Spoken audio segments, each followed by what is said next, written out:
Public libraries play an important role in society.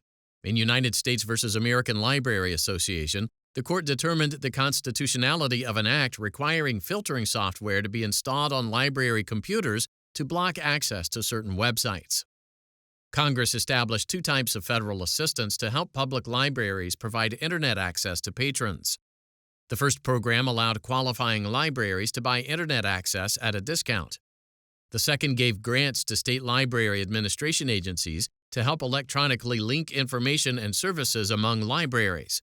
Both programs were widely used. Connecting libraries to the Internet allowed patrons to access valuable information, but patrons began searching for pornography online. They sometimes left pornographic images displayed on library computers or printed at library printers. Congress worried that the federal assistance programs were facilitating access to these images. Congress then learned about filtering software that could block access to sites based on categories of material.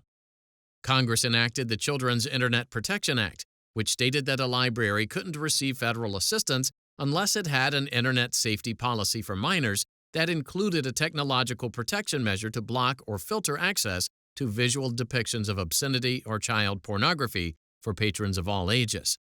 The filters also needed to block minors from accessing other harmful images. Filters could be disabled in certain circumstances, such as for bona fide research.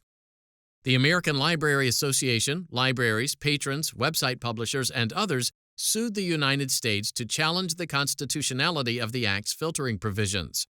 The district court found the Act to be facially unconstitutional because compliance would violate the First Amendment and enjoined the relevant officials from withholding federal assistance for failure to comply with the Act. The government appealed directly to the United States Supreme Court.